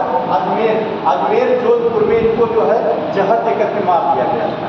इनको जहर दिया गया था लास्ट समय में, और इनको जहर देकर के मार दिया गया, क्योंकि ये हिंदू धर्म के लिए बहुत बड़ा काम कर रहे थे, चीज़ों को कर रहे थे। इसी नाते अब ये नहीं पता है कौन मारा क्या है, लेकिन जो है 1883 ईस्वी में इनको जो है पॉइजन दे दिया जाता है, और इनकी मृत्यु जो है जोधपुर में जो है राजस्थान की जोधपुर में। ठीक, तो इनका ये जो मतलब चीज़ें थी, जो इम्पोर्टेंट चीज़ें थी, ये आप लोग पढ़े कि दयानंद सरस्वती का जन्म कहाँ पे हुआ था? गुजरात के मोरबी जिला में। कब हुआ था? 1824। इनके बचपन का नाम क्या था? मूल शंकर नाम था। इनके दो गुरु थे, कौन कौन थे? पूर्णानंद और गिरजानंद। पूर्णानंद और गिरजानंद। पूर्णानंद ने इनको दयानंद सरस्वती की उपाधि दी थी, और गिरजानंद ने इनको वेदों में शिक्षित किया था, वेद के बारे में ज्ञान दिया था। और इनकी एक पुस्तक है सत्यार्थ प्रकाश, दयानंद सरस्वती की। मोस्ट इंपॉर्टेंट क्वेश्चन है सत्यार्थ प्रकाश, किसकी पुस्तक है? दयानंद सरस्वती की पुस्तक है। और इसको जो है केशवचंद्र के प्रयास से इन्होंने किस भाषा में लिखा था? हिंदी भाषा में इसको लिखा था। अब इसके बाद इन्होंने क्या किया कि जो है अब इसके बाद जो है इन्होंने जो है क्या सत्यार्थ प्रकाश के बाद सुधी आंदोलन चलाया। सुधी आंदोलन को आप लोग जान गए। इसके बाद फिर क्या किया था? उसके बाद जो है पहली बार इन्होंने स्वराज शब्द का प्रयोग किया। स्वराज शब्द का पहली बार जो है हिंदी को राष्ट्रभाषा के रूप में इन्होंने माना। पूछ लेगा क्वेश्चन कि कौन से व्यक्तित्व थे जिन्होंने हिंदी को पहली बार राष्ट्रभाषा के रूप में माना था? तो दयानंद सरस्वती। ठीक, ये हिंदी को पहली और स्वराज को पहली बार। ठीक, इसके बाद फिर आप देखेंगे कि इन्होंने जो है गोरक्षणी सभा, गायों की रक्षा के लिए गोरक्षणी सभा की स्थापना की, और 83 में इनकी मृत्यु हो गई। ठीक, दयानंद सरस्वती की मृत्यु हो जाती है।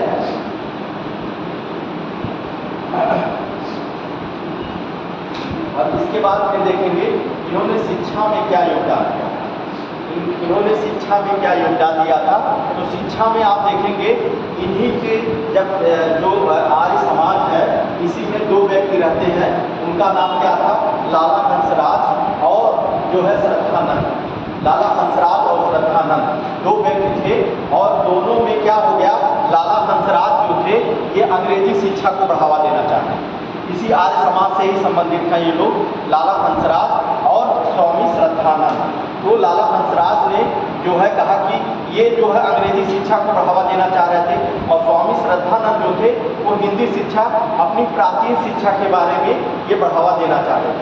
दोनों में टकराहट हुई और जो है दोनों जो है अलग हो गए, और दोनों में देखेंगे कि तब जो है जो आपके पहले जो थे लाला हंसराज जो थे, इन्होंने क्या किया कि 1886 में लाहौर में डीएवी डिग्री कॉलेज की स्थापना की। डीएवी जो है इसका क्या नाम है, दयानंद एंग्लो वैदिक कॉलेज, दयानंद एंग्लो वैदिक कॉलेज, डीएवी दयानंद एंग्लो वैदिक कॉलेज की स्थापना जो है 1886 में जो है, और इन्होंने किसमें, अंग्रेजी भाषा में शिक्षा के लिए इन्होंने किया था। 1886 में जब ये वहाँ से टूटे, देखिए अभी यहाँ समझा रहे हैं फ्रेम बना के, तब समझ जाएगा। ठीक, देखिए शिक्षा के क्षेत्र में देख लीजिए, अभी फ्रेम से समझा देंगे। देखिए शिक्षा के क्षेत्र में इनके समय में क्या योगदान है, तो शिक्षा के क्षेत्र में दो लोग थे, लाला हंसराज और श्रद्धानंद दो लोग थे। इन्होंने जो है अंग्रेजी शिक्षा को बढ़ावा दिया, अंग्रेजी शिक्षा को, और ये जो थे ये हिंदी शिक्षा को बढ़ावा देने की बात कर रहे हैं, और दोनों में टकराहट हुई। तब लाला हंसराज ने जो है, जो इन्होंने लाला लाजपत राय के साथ मिलकर, हंसराज और प्लस लाला लाजपत राय दोनों ने मिल करके जो है 1886 ईस्वी में आप देखेंगे एंग्लो वैदिक कॉलेज की स्थापना किया। एंग्लो वैदिक कॉलेज, इसको क्या कहा जाता है, डीएवी, एंग्लो वैदिक कॉलेज नहीं है, एंग्लो वैदिक कॉलेज, या इसका नाम क्या था, दयानंद एंग्लो वैदिक कॉलेज, दयानंद एंग्लो, वही क्या दयानंद एंग्लो वैदिक कॉलेज, दयानंद डी हो गया और ए हो गया और फिर बी हो गया, डीएवी। तो क्या किया, देखिए इन दोनों में क्या मतभेद हो गया, मतभेद पर लाला हंसराज अंग्रेजी शिक्षा से पक्षधर थे, तो अंग्रेजी में एक इन्होंने विद्यालय खोला, लाला हंसराज और लाला लाजपत राय दोनों ने मिल करके, कब 1886 में, और ये कहाँ पर विद्यालय खुला था, लाहौर में खुला था। इसको लिख लीजिएगा, लाहौर में ये विद्यालय खुला था, लाहौर में 86 में, इसका नाम था डीएवी। आप देखेंगे बहुत जिलों में अभी भी डीएवी चलता है, जैसे बस्ती में तो नहीं है, लेकिन गोरखपुर में डीएवी है, जो बड़े बड़े शहर हैं अभी भी उसी के पैटर्न पर जो है डीएवी सब जगह है। डीएवी दयानंद जो है एंग्लो वैदिक कॉलेज, तो अंग्रेजी भाषा के प्रसार के लिए कौन, हंसराज ने खोला, और आप देखेंगे स्वामी श्रद्धानंद ने क्या खोला था, हरिद्वार में जो है प्राचीन संस्कृति के हिसाब से जो है क्या किया था, गुरुकुल कांकड़ी की स्थापना की। इन्होंने जो है हरिद्वार में गुरुकुल कांकड़ी विश्वविद्यालय जो है अभी भी हरिद्वार में है, और बहुत ही फेमस विद्यालय है, एडमिशन किसी का नहीं होता जाने की, मतलब बहुत फेमस विद्यालय है वो, जो है आपका जो पीजी और रिसर्च के लिए मशहूर है, अभी भी रिसर्च करने के लिए और पीजी के लिए आपके लिए मशहूर विद्यालय है। वो बहुत मतलब बड़े लोग मतलब वहाँ पे एडमिशन नहीं हो पाता था, वो अच्छे विद्यालय, अच्छे घरों के लोग वहाँ पे पढ़ते हैं, तो वो जो है, तो उसकी श्रद्धानंद ने स्थापना की थी। क्या नाम था उसका, गुरुकुल कांकड़ी, हरिद्वार में जो है, देखिए हरिद्वार में स्थापित किया गुरुकुल कांकड़ी विश्वविद्यालय, गुरुकुल कांकड़ी विश्वविद्यालय कहाँ पे किया था, हरिद्वार। तो इन्होंने इसको किस माध्यम से किया, ये हिंदी माध्यम से, और कब किया था इसको, 1902 में, ऐसे याद रखिएगा, इसको 1902 में हिंदी माध्यम का ये था।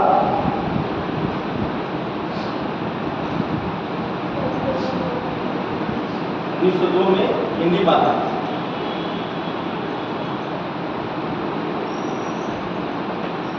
समझ गए इसको। तो दयानंद सरस्वती के ही समय में ये दो विद्यालय की स्थापना हो रही है। जो हंसराज पूछ लिया कभी भी कि डीएवी की स्थापना कौन किया है, हंसराज अगर नहीं ऑप्शन में है, लाला रखा है लाला लाजपत राय। दोनों ने मिल करके जो है 1886 में दयानंद वैदिक कॉलेज की स्थापना लाहौर में किया था। और प्रधानंद ने जो हिंदी के मानने वाले थे, उन्होंने जो है हरिद्वार में जो है अपनी प्राचीन शिक्षा पद्धति किया था। मतलब उन्होंने पेड़ के बागीचे के नीचे जो है विद्यालय चलवाया और धीरे धीरे आज बहुत अच्छा विश्वविद्यालय बन गया। तो प्राचीन शिक्षा पद्धति के आधार पर इन्होंने गुरुकुल कांगड़ी की स्थापना की और गुरुकुल कांगड़ी जो है विश्वविद्यालय कहाँ पे है, हरिद्वार में है। और ये स्थापित किया गया था कब, 1902 में स्थापित। ठीक, इसके बाद फिर आप देखेंगे दयानंद सरस्वती के कुछ विचार थे, जैसे आप लोगों ने राजा राम मोहन राय का विचार देखा था, उसी तरह से दयानंद सरस्वती का कुछ विचार। दयानंद सरस्वती ने जो है पहले यही कहा था कि वेदों की तरफ लौटो, वेदों की तरफ लौटो। इन्होंने क्या किया, ये भी जो है एकेश्वरवाद को मानने वाले थे, मूर्ति पूजा के विरोधी थे, मूर्ति पूजा के विरोधी थे, बहुदेववाद के विरोधी थे। और जो है आप देखेंगे ये वर्ण व्यवस्था को स्वीकार किया था। वर्ण व्यवस्था को उन्होंने क्या किया था, स्वीकार किया था, कर्म के सिद्धांत को मानते। वर्ण व्यवस्था को क्या किया था, वर्ण व्यवस्था जो हमारी थी वो उसको, जैसे वर्ण व्यवस्था में 4 जो था, कौन कौन थे, ब्राह्मण, क्षत्रिय, ये वैश्य और शूद्र। तो इन वर्ण व्यवस्था को उन्होंने स्वीकार किया था। और जो है इन्होंने क्या किया था, कर्म को मानने वाले थे। मतलब कर्म के द्वारा ही जो हमारा जो आत्म उद्देश्य है वो है, कर्म जब करेंगे तभी आपको जो है फल मिलेगा। कर्म के सिद्धांत को भी ये मानते हैं। ठीक, और इन्होंने मूर्ति पूजा का, राजा राम मोहन राय ने भी मूर्ति पूजा का विरोध किया था, इन्होंने भी मूर्ति पूजा का विरोध किया था। ठीक, और जो है इन्होंने कहा था वेद मंत्रों का महत्व, इन्होंने बताया कि वेद मंत्र जो है वो हमारे लिए बहुत इंपॉर्टेंट है। मतलब वेदों पर इन्होंने ज़्यादा जोर दिया। ठीक, तो एक इनका सिद्धांत था। और इन्होंने जो है अपने धर्म के प्रचार के लिए जो आगरा में पाखंड खंडनी नामक जो है एक पताका फहराया था। तो अपने धर्म के प्रचार के लिए पाखंड खंडनी पताका फहराया था इन्होंने, कहाँ पर, आगरा। ठीक है, तो ये दयानंद सरस्वती यहाँ ये पूरा है, इससे बाहर क्वेश्चन नहीं है। ये इतना बता दिए हैं आपको। अगर नोट कर लिए हैं, नहीं नोट किए तो बताइए। नोट हो गया सब। पाखंड खंडनी पताका फहराया था, ऐसे लिख लीजिए इसको कि स्वामी दयानंद सरस्वती ने अपने धर्म के प्रचार के लिए, लास्ट में लिखिए, स्वामी दयानंद सरस्वती ने अपने धर्म के प्रचार के लिए, अपने धर्म के प्रचार के लिए पाखंड ऐसे लिखिए, पाखंड खंडनी, पाखंड खंडनी, पाखंड खंडनी पताका फहराया, पताका फहराया। ये कहाँ पर किए थे, ये आगरा, आगरा। और इन्होंने ही कहा था भारत भारतीयों के लिए। ठीक, बस इनका ये हो गया पूरा। और नोट कर लिए आप लोग, नोट नहीं कराना था, कुछ अगर छूटा हुआ तो बताइएगा, नोट करा। हाँ, हरिद्वार जो है गुरुकुल कांगड़ी विश्वविद्यालय, गुरुकुल कांगड़ी विश्वविद्यालय, गुरुकुल कांगड़ी विश्वविद्यालय।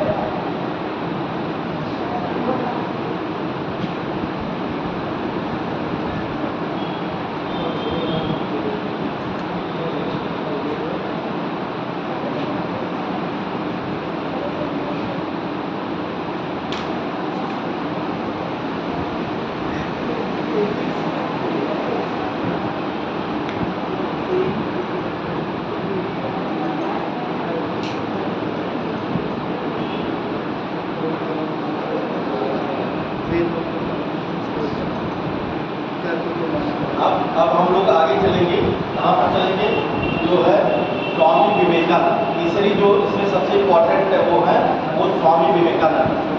स्वामी विवेकानंद का जन्म कहाँ पे हुआ था, ये कहाँ के रहने वाले, ये भी कलकत्ता के ही रहने वाले थे, कलकत्ता के ही रहने वाले थे। इनका जन्म कब हुआ था, हाँ 12 जनवरी को क्या मनाया जाता है, युवा दिवस के रूप में मनाया जाता है। 12 जनवरी को युवा दिवस के रूप में मनाया जाता है। इन्हीं के जो है जन्म के 12 जनवरी को इनका जन्म हुआ था और इसी पर जो है युवा दिवस के रूप में इसको मनाया जाता है। अब ये जो है इनका जन्म जो हुआ था 12 जनवरी 1863 को स्वामी विवेकानंद का जन्म जो है कहाँ पर हुआ था? कलकत्ता में 12 जनवरी। देखिए आपको लिखना चाहे लिखिए, बाद में लिखा देने तो जैसा मतलब ये ना रहे कि समझ में ना आए। अगर लिख भी ले रहे हैं और पढ़ भी ले रहे हैं तो और अच्छी बात है, तो ऐसे करिएगा। और नहीं अगर किसी को होगा तो लिखवा देंगे बाद में, ठीक? आप लोग समझते रहिए। तो जो है इनका जन्म कहाँ पे हुआ था? 12 जनवरी 1863 को जो है कहाँ पर? कलकत्ता में इनका जन्म हुआ था स्वामी विवेकानंद का। और इनके जो है इनका क्या बचपन का नाम था? नरेंद्र नाथ दत्त। इनका विवेकानंद नाम नहीं था, बाद में इनका नाम विवेकानंद था। कौन किया था इनका विवेकानंद नाम? रामकृष्ण नहीं, रामकृष्ण परमहंस ने इनका नाम नहीं दिया। इनका एक राजा ने नाम दिया था, बताइए राजा का क्या नाम? महाराज खेतड़ी। हाँ, खेतड़ी के राजा जो थे उन्होंने ही को, देखिए खेतड़ी के जो राजा थे इनको विवेकानंद नाम दिया था। और विवेकानंद नाम देकर के विश्व धर्म सम्मेलन में इनको जो है इनको पूरे अपने खर्चे पर भेजा था। शिकागो जब गए थे प्रथम विश्व सम्मेलन 1893 ईस्वी में हुआ था, तो उसमें खेतड़ी के जो राजा थे उन्होंने ही इनको जो है स्वामी विवेकानंद नाम लेकर के उनके खर्चे पर, अपने खर्चे पर जो इनको कहाँ पे भेजा था? शिकागो में। शिकागो में प्रथम विश्व धर्म सम्मेलन होगा, वो अभी आगे बताएंगे, ठीक? तो इनका जो नाम था, इनके नाम स्वामी विवेकानंद को दिया था। खेतड़ी के राजा जो है उन्होंने जो है इनका नाम दिया था। इनका नाम क्या था? राजा का नाम था अजीत सिंह। खेतड़ी के जो राजा थे उनका नाम था अजीत सिंह। उन्होंने ही इनका नाम जो है क्या रखा था? इनका नाम रखा था स्वामी विवेकानंद। अगर बचपन का नाम पूछेगा तो नरेंद्र नाथ दत्त जो है क्वेश्चन पूछ लेता है स्वामी विवेकानंद का नाम क्या था। तो मूल रूप से नाम उनका नरेंद्र नाथ दत्त था, लेकिन जो है बाद में इनको जो है जैसे उनका नाम क्या था? दयानंद सरस्वती का मूल सर। इसी तरह इनका नाम क्या था? नरेंद्र नाथ दत्त। तो नरेंद्र नाथ दत्त था। और जो है ये उनके पिता का नाम जो था विश्वनाथ दत्त था, जो एक वकील थे। और उनकी माँ जो थी इनका नाम था भुवनेश्वरी देवी, जो एक गृहिणी थी, ठीक? तो पिताजी जो है इनके जो है विश्वनाथ दत्त जो है ये वकील थे और माता जी जो थी ये क्या थी? एक गृहिणी थी। अब इनकी जो शिक्षा दीक्षा जो हुई थी ये प्रेसिडेंसी कलकत्ता में जो प्रेसिडेंसी कॉलेज है उसी में इनकी शिक्षा दीक्षा हुई थी। स्वामी विवेकानंद की जो शिक्षा दीक्षा हुई थी वो कहाँ पर हुई थी? प्रेसिडेंसी कॉलेज कलकत्ता में है, वहीं पर इनकी शिक्षा दीक्षा हुई थी। इनके गुरु का क्या नाम था? स्वामी रामकृष्ण परमहंस। जो इनके गुरु थे उनका नाम था स्वामी रामकृष्ण परमहंस। ये जो थे तारकेश्वरी देवी जो काली का मंदिर है उसी के पुजारी थे। जो रामकृष्ण परमहंस थे, तारकेश्वरी देवी कलकत्ता में तारकेश्वरी देवी काली जी का मंदिर है, बड़ा प्रसिद्ध मंदिर है। काली जो है वहाँ की प्रसिद्ध, तो तारकेश्वरी काली मंदिर के वो कौन? रामकृष्ण परमहंस क्या थे? पुजारी थे। और उन्हें दक्षिणेश्वर संत कहा जाता है। रामकृष्ण परमहंस को जो है क्या कहा जाता है? दक्षिणेश्वर संत, मतलब दक्षिण के संत। ये दक्षिणेश्वर संत के नाम से भी इनको जाना जाता था। तो इन्हीं के नाम से इन्होंने एक जो है संस्था बनाई थी जिसका नाम क्या था? रामकृष्ण मिशन। इन्हीं अपने गुरु जो थे रामकृष्ण परमहंस, इन्हीं के नाम से इन्होंने एक संस्था बनाई थी। देखिए उसमें एक चीज भूल गया, देखिए स्वामी दयानंद सरस्वती में जो है उनकी संस्था का नाम भूल गया। आर्य समाज जो है उसमें एक संस्था का निर्माण को कराए थे। आर्य समाज की स्थापना नहीं बताया था ना, उसी में स्वामी दयानंद सरस्वती ने जो है, एक बार उसी में लिख लीजिएगा, दयानंद सरस्वती ने जो है आर्य समाज की स्थापना 1885 में, कहाँ? 1875 में बम्बई में किया था। 1875 में बहुत क्वेश्चन पूछा है कि आर्य समाज की स्थापना कब, मतलब 1875 में बम्बई में इन्होंने किया था। दयानंद सरस्वती के बारे में लिख लीजिए, आर्य समाज की स्थापना 1875 में बम्बई में किया था। 1875 में बम्बई में किया था और इसका मुख्यालय जो है लाहौर में स्थापित किया था। तो ये इंपॉर्टेंट भी लगा लीजिएगा। आर्य समाज की स्थापना पूछता है, आर्य समाज की स्थापना दयानंद सरस्वती कब? सन याद रखिएगा, सन बहुत इंपॉर्टेंट है। 1875 में। और कहाँ पर किया था? हाँ, बम्बई। ये ध्यान रखिएगा, ये भूल गया था, देखिए ये इंपॉर्टेंट चीज भूल गई। अब फिर जो है आप देखेंगे कि जब स्वामी विवेकानंद ने अपने गुरु रामकृष्ण परमहंस के नाम पर जो है रामकृष्ण मिशन की स्थापना किया। रामकृष्ण मिशन की स्थापना कब की जा रही है? 1897 से। 1897 ईस्वी में रामकृष्ण मिशन की स्थापना इन्होंने किया था। और जो है यह कहाँ पर किया था? ये जो है कलकत्ता के वेलूर नामक स्थान, कलकत्ता के वेलूर है,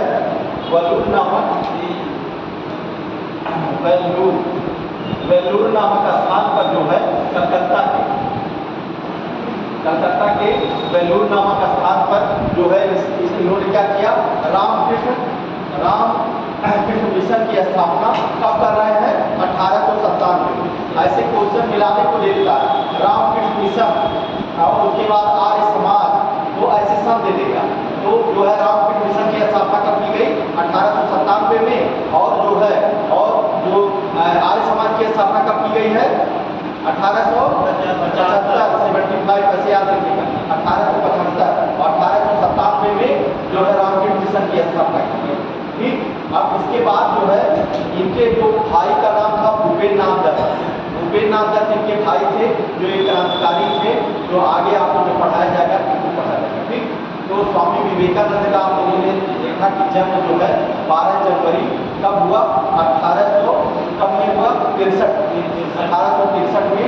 कहाँ पर हुआ था? कलकत्ता में हुआ। इनके पिता का क्या नाम था? विश्वनाथ दत्त और माता का नाम भुवनेश्वरी देवी इनकी माता का नाम था। और उन्होंने अपनी शिक्षा दीक्षा जो ली प्रेसिडेंसी कॉलेज से इन्होंने अपनी शिक्षा दीक्षा ली। ठीक। और जो है आप देखेंगे इनके गुरु का क्या नाम था? रामकृष्ण परमहंस, जो तारकेश्वरी देवी काली का मंदिर था उसके पुजारी थे। और उन्हें दक्षिणेश्वर संत के नाम से भी जाना जाता है, दक्षिणेश्वर संत के नाम से भी जाना जाता है। और फिर जब देखेंगे कि रामकृष्ण मिशन की स्थापना 1897 में इन्होंने किया था कलकत्ता के वेलूर। ठीक। ये ध्यान रखना है आपको। अब इनके विचारों के बारे में हमको जानना है, स्वामी विवेकानंद के विचार। स्वामी विवेकानंद का विचार जो है आप देखेंगे ये धर्म के संबंध में इन्होंने कहा था। स्वामी विवेकानंद ने जो है धर्म के संबंध में इन्होंने कहा था कि जिस प्रकार सभी नदियां जो है समुद्र में जाकर मिल जाती हैं, उसी प्रकार सभी धर्म जो है जा करके एक ईश्वर में मिल जाते हैं। इनका पहला स्टेटमेंट था। पहला स्टेटमेंट क्या था? जिस प्रकार सभी धर्म जो है जिस प्रकार सभी नदियां कहाँ पे मिल जाती हैं? समुद्र में मिल जाती हैं, उसी प्रकार सभी धर्म जो है वो एक ईश्वर के पास जाकर के मिल जाते हैं। ये मतलब ईश्वर के पास ही सभी धर्म जाते हैं, जो सभी धर्म है वो ईश्वर के पास जाते हैं। इन्होंने जो है इन्होंने सबसे बड़ी बात जो की थी जो है मनुष्य की सेवा ही ईश्वर की सेवा। ये स्टेटमेंट इनका बड़ा ही फेमस हुआ था, मनुष्य की सेवा ही ईश्वर की सेवा। देखिए जो आप देखेंगे कि जो मनुष्य है, जो गरीब है, अगर आप मंदिर में चढ़ाने जा रहे हैं 100 रुपया 150 रुपया, और अगर किसी भूखे को 100 रुपया वहीं देकर के उसको खाना खिला देंगे तो उससे बड़ा लाभ जो है नहीं मिलेगा। तो इन्होंने क्या कहा था कि जो है मनुष्य सेवा जो है ईश्वर सेवा। अगर आप मनुष्य की सेवा कर रहे हैं वो ईश्वर की सेवा आप कर रहे हैं। तो उन्होंने सबसे ज़्यादा जो है ईश्वर की सेवा पर भी ध्यान दिया, लेकिन मनुष्य सेवा जरूरी समझा कि मतलब जो गरीब दीन दुखिया है उनकी आप सहायता करेंगे तो आप जान लीजिए कि आप ईश्वर की सहायता करें। इन्होंने फिर कहा था कि जो है प्रत्येक मनुष्य में शिव का वास होता है, प्रत्येक मनुष्य में शिव का वास होता है। इन्होंने जो है मूर्ति पूजा का विरोध नहीं किया था, इन्होंने मूर्ति पूजा का समर्थन किया था। देखिए अभी तक जो भी थे स्वामी दयानंद सरस्वती हुए और जो है और कौन थे, राजा राम मोहन राय ने मूर्ति पूजा का क्या किया? विरोध किया था। लेकिन यहाँ पर स्वामी विवेकानंद ने क्या किया था? मूर्ति पूजा का क्या कर रहे हैं? ये समर्थन कर रहे हैं। और इन्होंने जो कहा था कि जो है विवेकानंद ने कहा था कि जो हमारा जो पश्चिम है, पश्चिम को हमारा अध्यात्म लेना चाहिए। जो हमारा भारत में जो हमारा अध्यात्म है, अध्यात्म हमारा धर्म अध्यात्म है, इसको पश्चिम को हमसे सीखना चाहिए और पश्चिम से हमें क्या लेना चाहिए, पश्चिम से हमको उनकी टेक्नोलॉजी जो है वहाँ का जो है जो टेक्नोलॉजी है क्या है, जैसे विज्ञान और तकनीकी जो पश्चिम से इन्होंने मतलब अपने उसमें कहा था कि जो पश्चिम मतलब जो है जो अमेरिका है, इंग्लैंड है, ये सब देश को हमारे अध्यात्म से सीखना चाहिए उनको, और वहाँ से हमको क्या तकनीकी और टेक्नोलॉजी जो है उनकी हमको लेना चाहिए वहाँ से। तो इनको जो है दोनों को अगर दोनों ये लोग ले रहे हैं तो ये अच्छा होगा, ठीक। तो इनका ये जो क्या था, ये विचार के विचार के बारे में जाने, इनके बारे में जाने। अब इसके बाद से जो है इनका क्या था, जो विश्व धर्म सम्मेलन, जो विश्व धर्म सम्मेलन था, ये 1893 में जो है प्रथम विश्व धर्म सम्मेलन हुआ था। कहाँ पर हुआ था, अमेरिका के शिकागो शहर में हुआ था। ये पूछा जाता है क्वेश्चन, सन इसका याद रखिएगा, मोस्ट इंपॉर्टेंट जो है सन, सन जो है आप याद रखिएगा कि प्रथम विश्व धर्म सम्मेलन, प्रथम विश्व धर्म सम्मेलन ये कब हुआ था, 1893 ईस्वी में। कहाँ पर, शिकागो, शिकागो शहर, शिकागो किसका, अमेरिका का शहर है, ये हुआ था। और जो है शिकागो शहर में हुआ था, और ये किसके उससे गए थे, ये जो है खेतड़ी के राजा जो थे, इन्हीं के खर्च से जो है स्वामी विवेकानंद जो है प्रथम विश्व धर्म सम्मेलन में गए। इसके खर्च से, वही खेतड़ी के जो राजा थे अजीत सिंह, उन्हीं के खर्च से जो है ये विश्व धर्म सम्मेलन में गए थे। और इन्होंने जो है 11 सितंबर 1893 को जो है एक ओजस्वी भाषण दे करके जो है क्या कर दिया था, अपनी ख्याति को बढ़ा दिया था। वहाँ पर जब भाषण देना शुरू किए, 11 सितंबर को इनका जो है भाषण हुआ था, 11 सितंबर 1893 को मुंबई में, अरे वहाँ शिकागो में, सॉरी शिकागो में जब धर्म सम्मेलन में जब ये बोलना शुरू किए, इनका पहला जो स्टेटमेंट था, पहली बार बोले जो ये कहे थे कि हमारे जो है हमारे अमेरिकी भाइयों और बहनों, तो ये बड़ा अच्छा लगा, उन लोगों को बड़ा अच्छा लगा था, मतलब मेरे अमेरिकी भाइयों और बहनों। और इसके बाद इसी शब्द से वो शुरू किए थे, मेरे अमेरिकी भाइयों और बहनों। और फिर जो है अध्यात्म की जानकारी अच्छी थी ही, तो अध्यात्म के बारे में इन्होंने बहुत, तो उसी को देख करके जो है जितना भी सम्मेलन जो भाषण हुआ था सब जो है फीका हो गया था। जब भाषण देना शुरू किए वो, तो नुक्कड़ पे जो है जहाँ पर वो जाते थे एकदम भीड़ लग गया, मतलब इतना वो जोशी भाषण, मतलब तेज भी था उनके चेहरे पर। बहुत कम एज में मृत्यु भी हो जाती है, कम बहुत जल्दी, मतलब जान लीजिए कि कितना ये 63 में जिनका वो हुआ था। और जो है आप देखेंगे कि जो है 1902 में इनकी मृत्यु हुई। 1863 में इनका जन्म हुआ था और 1902 में, मतलब जल्दी ये मर गया। तो इन्होंने जो है प्रथम जो सम्मेलन हुआ वो कहाँ पर हुआ, शिकागो में हुआ। कब हुआ था, 1893 ईस्वी में शिकागो में सम्मेलन हुआ। और इसी में जो है 11 सितंबर में इन्होंने अपना भाषण दिया और इसी से ये ख्याति प्राप्त हुआ, ठीक। और जो है इन्होंने क्या किया था, न्यूयॉर्क में इन्होंने वेदांत सोसाइटी की स्थापना की। इसको लिख लीजिए, इन्होंने जो है फरवरी 1896 में, ऐसे लिख लीजिए, फरवरी 1896 में न्यूयॉर्क में वेदांत सोसाइटी, फरवरी 1896 में वेदांत सोसाइटी, 1896 में वेदांत सोसाइटी न्यूयॉर्क में स्थापित किया। वेदांत सोसाइटी न्यूयॉर्क में स्थापित किया, न्यूयॉर्क में स्थापित किया।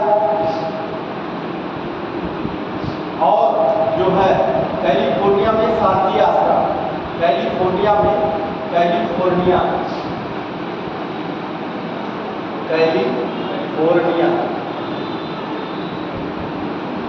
कैलिफोर्निया में जो है शांति आश्रम की स्थापना इन्होंने किया। कैलिफोर्निया में शांति आश्रम की स्थापना किया। ये जो दूसरा जो विश्व धर्म सम्मेलन हुआ था वो 1900 में हुआ था। कब हुआ था, दूसरा वाला, दूसरा जो विश्व धर्म सम्मेलन हुआ, विश्व धर्म सम्मेलन वो कब हुआ था, 1900 ईस्वी में हुआ था और कहाँ पे हुआ था? पेरिस, फ्रांस में, फ्रांस के शहर पेरिस में जो है दूसरा विश्व धर्म सम्मेलन हुआ था। बस केवल इसमें यही जानना, दूसरा धर्म सम्मेलन कहाँ हुआ था? फ्रांस के पेरिस में हुआ था। ठीक, अब इनका जो है, इनकी मृत्यु जो है 4 जुलाई 18 देखेंगे 1902 में कलकत्ता में ही हो गई थी। 4 जुलाई 1902 को कलकत्ता में इनका मृत्यु हो जाता है। इनकी मृत्यु हो गई थी 1902 में। ठीक, 1902 में इनकी मृत्यु हो गई थी। और जो है आप देखेंगे कि एक जो इनकी शिष्या थी सिस्टर निवेदिता, सिस्टर निवेदिता जो थी इनकी शिष्य थी। कभी कभी पूछ लेता है, जो है आयरिश मूल की मार्गरेट नोबेल उनका नाम था। आयरिश मूल की थी Margaret Nobel, Nobel sister Nivedita, Nivedita sister Nivedita थी, जो इनकी क्या थी? शिष्या थी। ये कहाँ की थी? आयरिश मूल, ये कहाँ की थी? आयरिश, आयरिश, आयरिश मूल, आयरिश मूल की थी। मार्गरेट नोबेल नाम था और जिसे इन्हें क्या कहा जाता था भारत में? सिस्टर निवेदिता। ज़्यादातर इनके साथ जो ये रही हैं सिस्टर निवेदिता, तो कभी कभी पूछ लेता है कि इनकी शिष्या जो थी उनका नाम क्या है? तो अगर नाम जो था मार्गरेट नोबेल के नाम से जानी जाती थी, इसे भारत में उन्हें क्या कहा गया? सिस्टर निवेदिता के नाम से जाना जाता था। ठीक, अब उनकी जो पुस्तकें हैं उनको लिख लीजिए। 2-3 पुस्तकें हैं, कभी कभी पूछ लेता है। लास्ट बस लिख लीजिए, स्वामी विवेकानंद की। हाँ, विवेकानंद की जो है कलकत्ता में 1902, विवेकानंद 1902 में कलकत्ता में। विवेकानंद के बारे में लिख लीजिए, उनकी पुस्तक लिख लीजिए, राजयोग, कर्मयोग और ज्ञान। राजयोग, राजयोग, कर्मयोग और ज्ञान। राजयोग, कर्मयोग और ज्ञान योग, ये 3 पुस्तकें हैं। ज्ञान योग, राजयोग, कर्मयोग और ज्ञान योग, इनकी 3 पुस्तक है। और जो है पत्र, इनका पत्रिका 2 थी, उसको लिख लीजिए। इनकी पुस्तक राजयोग, कर्मयोग, ज्ञान योग और पत्रिका लिख लीजिए प्रबुद्ध भारत, प्रबुद्ध भारत, प्रबुद्ध भारत।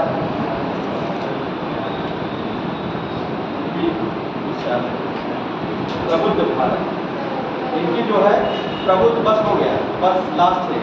प्रबुद्ध भारत अंग्रेजी में इनकी पुस्तक है, प्रबुद्ध भारत अंग्रेजी में, और उद्बोधन बंगाली में। 2 पत्र इनका था, उद्बोधन और प्रबुद्ध भारत।